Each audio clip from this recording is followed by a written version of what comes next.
students, today we'll see conservation of mechanical energy in a freely falling body. अब mechanical energy का क्या मतलब होता है? पोटेंशियल एनर्जी और काइनेटिक एनर्जी को जब हम प्लस कर देते हैं उनका सम क्या होता है, उसको हम कहते हैं मैकेनिकल एनर्जी. ठीक, अब हम कोई भी बॉडी है वो हमने उसको ऊपर से फेंका, तो अब उस पर हम कैसे कह सकते हैं कि sum of potential and kinetic energy at every stage is constant. यही है उसका कंजर्वेशन की मतलब कभी भी उसका लॉस नहीं होता, वो हमेशा क्या होती है? कांस्टेंट होती है. ठीक है, तो ये हम देखने वाले हैं. So let's start. तो सपोज ये हमारे पास कोई भी एक बॉडी है. ठीक है, ये एक बॉडी है, ये अभी एक अपनी पोजीशन पे है, ए पे है. ठीक, फिर उसके बाद थोड़ी देर बाद हमने उसको फ्रीली फॉलिंग बॉडी है तो वो ग्रेविटी के अंडर फ्रीली गिर रही है. ठीक है, ग्रेविटी के इन्फ्लुएंस में. ठीक, अब वो यहाँ से लेकर यहाँ पे आई, फिर फाइनली वो कहाँ पे आ जाएगी? वो आ जाएगी नीचे. ये ठीक, यहाँ पे थी, ये इसकी पोजीशन ए है, ये उसकी पोजीशन बी है, और ये फाइनली जब वो ग्राउंड पे आ गई ये उसकी पोजीशन सी है. ठीक, अब यहाँ पे आपको पता है कि velocity at the highest point क्या होती है? 0 होती है. और वेलोसिटी यहाँ पे हम मान लेते हैं इस पर्टिकुलर पोजीशन पे इसकी वेलोसिटी मान लीजिए v है. ठीक है, इसको वेलोसिटी VEL से डिनोट कर लेते हैं. यहाँ पे इसकी वेलोसिटी v है और यहाँ पे इसकी वेलोसिटी क्या मान लेते हैं? v डैश मान लेते हैं. ठीक है, अब हमने तो इतना डायग्राम समझ लिया. अब हम इसको थ्योरी के फॉर्म में लिख देते हैं. क्या लिखेंगे हम? कि consider a body of mass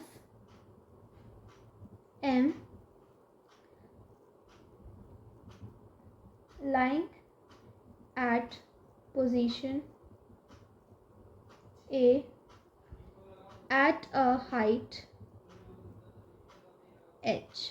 ठीक, तो अब इसका क्या मतलब हुआ कि सबसे पहले हमने ये तो इसकी पोजीशन मानी. अगर ये ग्राउंड है हमारा, ये मान लीजिए हमारा ग्राउंड है. ठीक, अब इसकी टोटल हाइट जो है, जिस हाइट पे ये बॉडी खड़ी हुई है, उसे हमने उस टोटल हाइट को हमने मान लिया h. ठीक है, इस टोटल हाइट को हमने क्या मान लिया? h मान लिया. ठीक, अब उसके बाद हमें और भी चीज़ें चाहिए होंगी, सिर्फ इस h से तो हमारा काम बनेगा नहीं. ठीक है, तो और भी चीज़ें जो हमें डिनोट करने के लिए चाहिए वो हमने हम उसको यहाँ पे लिख लेंगे. ये इस डिस्टेंस को, a और b के डिस्टेंस को हमने मान लिया x, तो ये डिस्टेंस जो b और c का जो डिस्टेंस बचा वो क्या हो जाएगा? h minus x. ठीक है, अब इन चीज़ों की ज़रूरत थी वो हमने यहाँ पे लिख दिया है. अब यहाँ पे आप डायग्राम का भी नाम लिख देंगे नीचे. क्या है? Conservation of energy during free fall. ठीक, अब बॉडी गिर रही है ए से बी, फिर बी से सी पे. ठीक, अब तो हमने मान लिया कि उसकी at the height h height पे है अबव द ग्राउंड. ठीक, अब when the body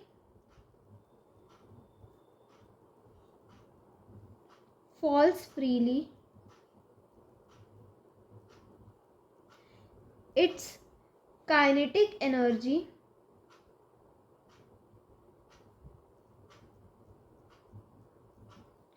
increases at the expense of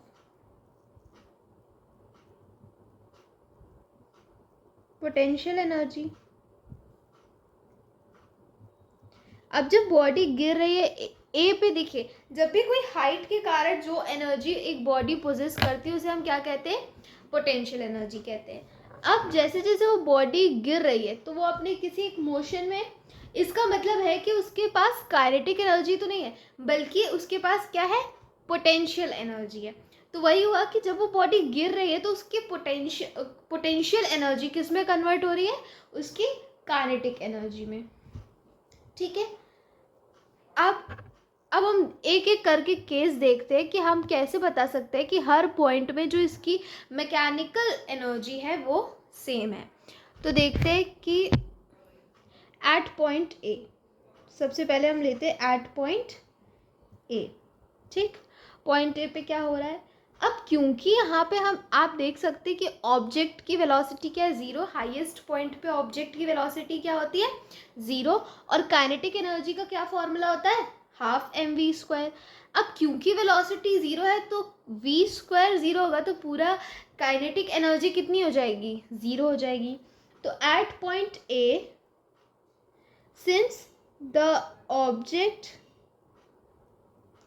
is at rest, ठीक, सो काइनेटिक एनर्जी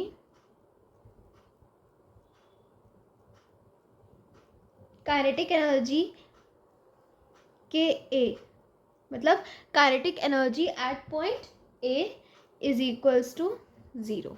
इतनी बात समझ आ गई। अब पोटेंशियल एनर्जी देखते हैं। Now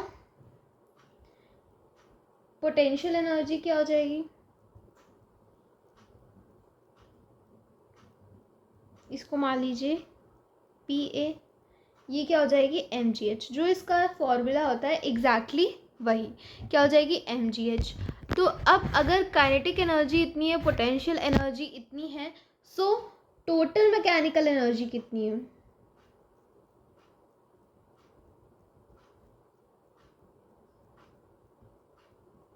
is equals to kinetic energy plus potential energy is equals to m ji h. ठीक, ये हुआ। अब नेक्स्ट देखते हैं, ये तो हुआ पॉइंट ए की बात। अब नेक्स्ट आते हैं पॉइंट बी पे। ठीक, अब पॉइंट बी पे आप देख रहे हैं कि जो बॉडी है वो कितने डिस्टेंस उसने कवर किया है, उसने डिस्टेंस कवर किया है x। तो अब उसकी वेलोसिटी निकालने के लिए हम क्या फॉर्मूला यूज़ करेंगे, v square minus u square is equal to 2as। ठीक है, देखते हैं। At point B we know that body falls freely through height x।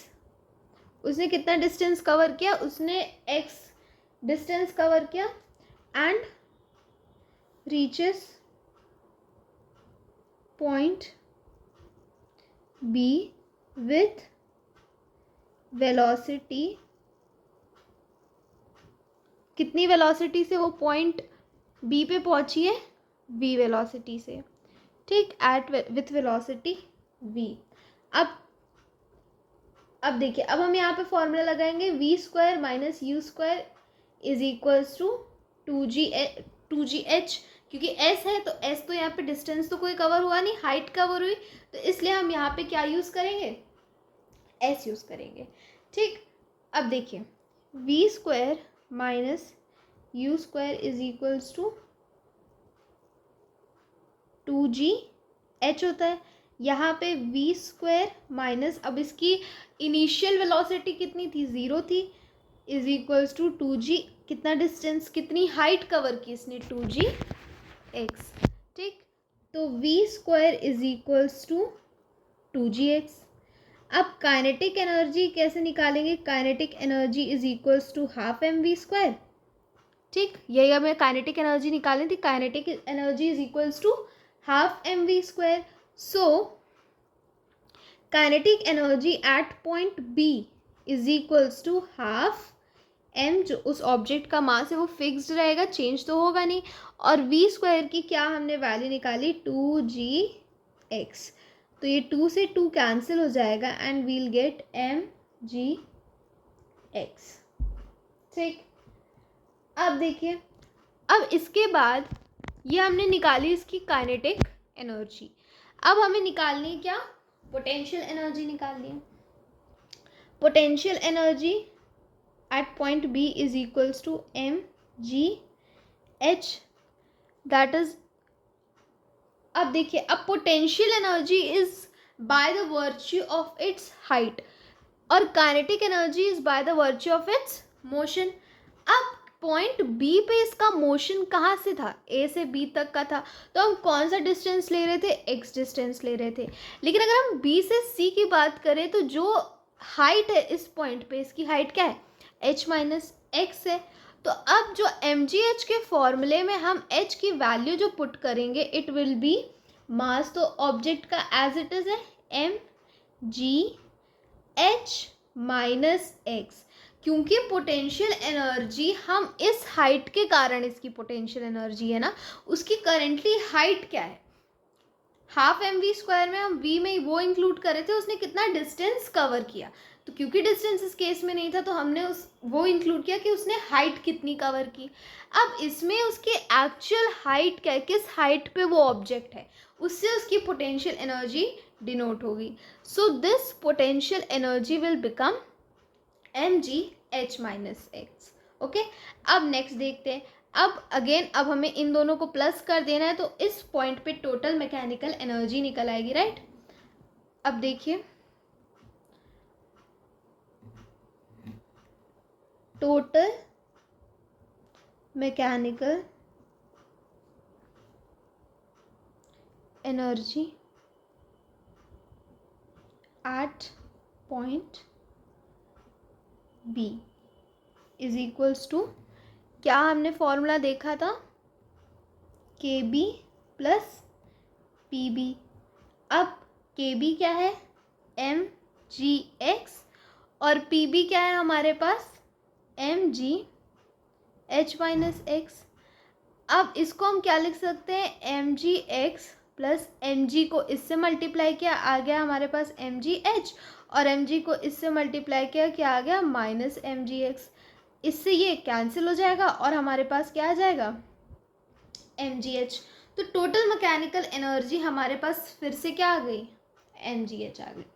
ठीक, अब नेक्स्ट आते हैं पॉइंट सी पे, देखते हैं फाइनल पॉइंट, पॉइंट सी। ठीक, at point C, suppose the body finally reaches point सी,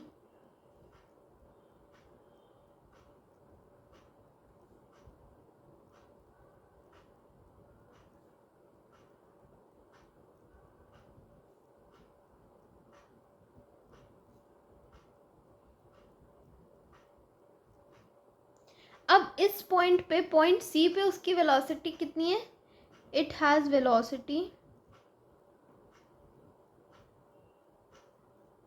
कितनी है, इसकी वेलोसिटी v डैश हमने मानी थी, राइट। अब अगेन हमें इसकी क्या निकालनी है, काइनेटिक एनर्जी निकालनी है।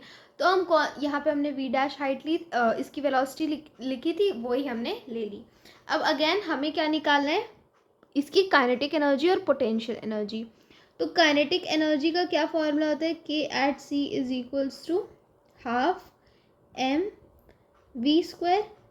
अब वी स्क्वायर की वैल्यू हम कैसे निकालेंगे, v square minus u square is equal to 2gh।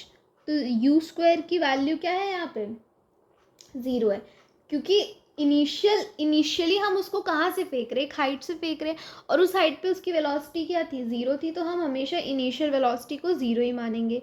तो v square is equals to 2gh। ठीक, now half m v square is equals to half m v square की वैल्यू इंटू 2gh। तो 2 से 2 cancel हो जाएगा, we'll gate mgh। ठीक, अब potential energy देखते हैं।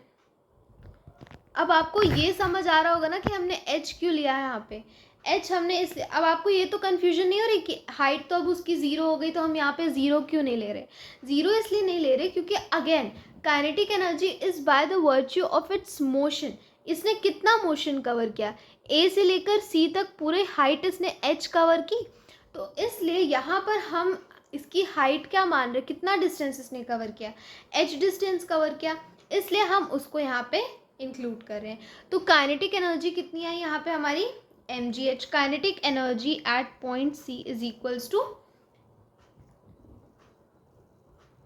mgh। अब potential energy at point C देखते हैं, ये क्या हो जाएगी, mgh। अब h यहाँ पे कुछ भी नहीं, जब ऑब्जेक्ट c पे आ गया, अब पोटेंशियल एनर्जी हाइट के कारण आती है, तो क्योंकि अब ऑब्जेक्ट की कोई हाइट है ही नहीं, इसका मतलब है कि उसके अंदर कोई पोटेंशियल एनर्जी भी नहीं होगी। So potential energy at this point will become zero, which is equals to zero. ठीक, तो total mechanical energy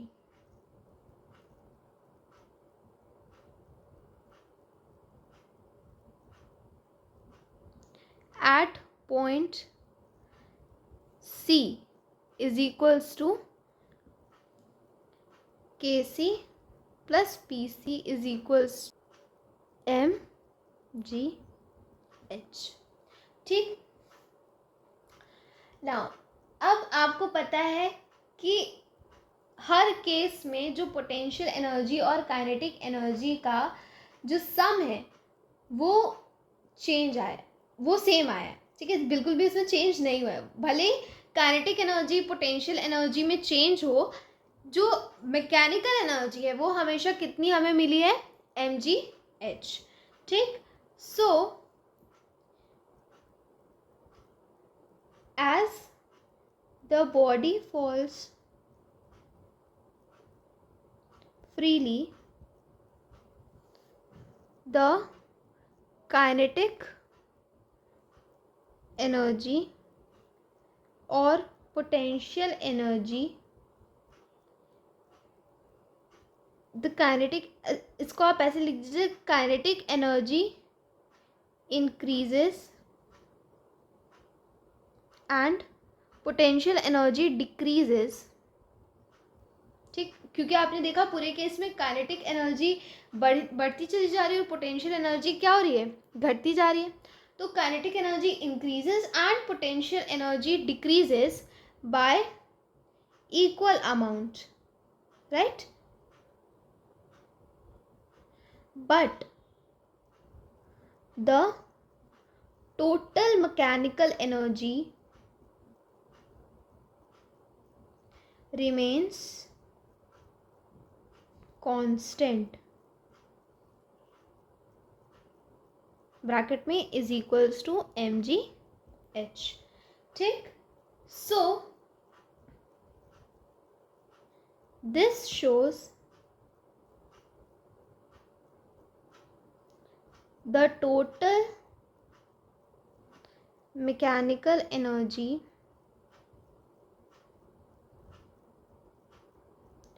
is conserved during the free fall of a body।